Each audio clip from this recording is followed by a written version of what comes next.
Приветствую, друзья! О наушниках бренда Epps мы, признаться, знаем еще очень мало. Однако сегодня я предлагаю рассмотреть их притоповую шестидрайверную модель Epps 620. Это полностью арматурное решение, своей начинкой напоминающее мне другой сверхуспешный релиз KiwiEars Orchestra Lite. Выглядит модель отлично, с прекрасным тюнингом и просто потрясающим звучанием. О них сегодня и говорим. Собственно, поехали! Пришли наушники в довольно габаритной коробке с изображением самих героев обзора и перечнем их технических характеристик, где стоит отметить наличие 6 балансных арматур с суммарным импедансом 41 Ом и чувствительностью 113 дБ. В комплект нам положили простенький мешочек, макулатуру, плотный бокс из кожзаменителя, щеточку для ухода за наушниками, переходник в самолет и 2 набора силиконовых амбушюр. Все они исключительно маломерки, так что тестировать наушники мне пришлось на насадках Final Audio и KBR 07. Кабель на вид неплохой, гибкий, витой, с сопротивлением на каждый из жил равным 27 Ома, что очень даже неплохо. Штекер прямой, металлический, на 3,5 мм, ну а в качестве коннекторов сюда установили когда-то хитовое MMCX соединение. Внешне же он мне сильно напомнил старое решение от компании TRN. В общем, вслед за насадками я быстренько заменил его на уже многократно проверенный медный от ICA со штекером 4,4 мм. Сами чашечки полностью выполнены из какой-то смолы, сквозь которую видны 2 басовых излучателя Nose 22955, двойной среднечастотник 29689 и тоже двойной 31736, отвечающий за высокие частоты. Корпус, на удивление, тоньше, чем был у Orchestra Lite, хотя во всем остальном эти модели почти как братья-близнецы. Единственное, звуковод здесь выполнен в фирменном стиле Epps, а не в виде пятачка, как у KiwiEars. На внешней части привычно уже изображена какая-то абстрактная текстура с логотипом производителя. Сидят наушники прекрасно, пользоваться ими удобно, да и со звукоизоляцией тут все в полном порядке. Вот так, друзья, это все и выглядит.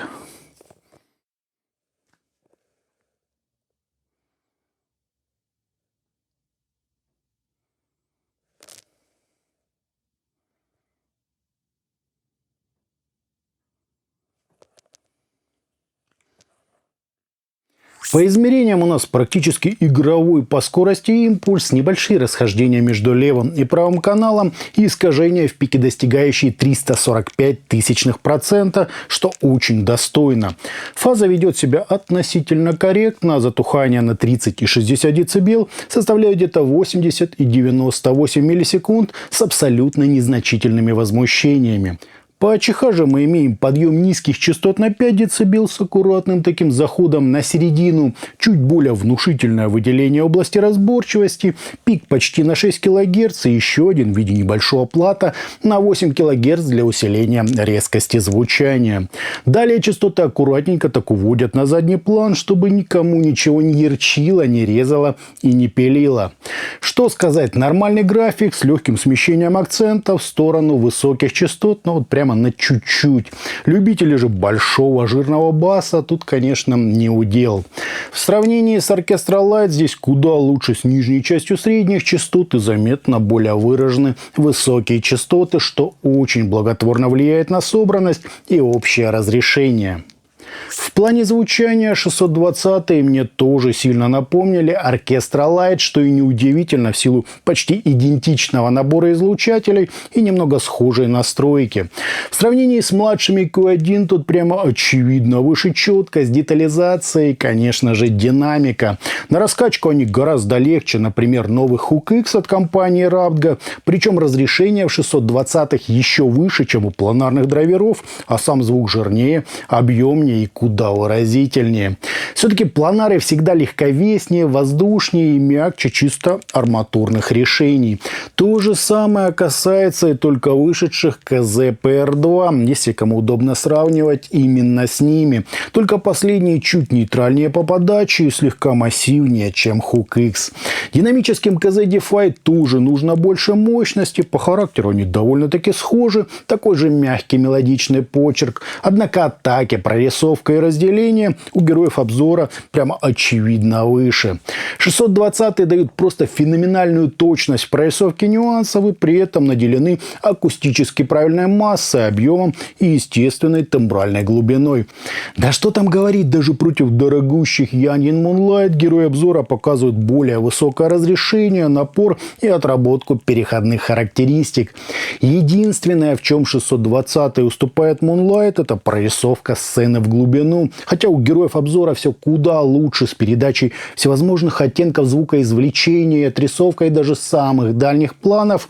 Но непосредственно пространства в глубину мне лично не хватило.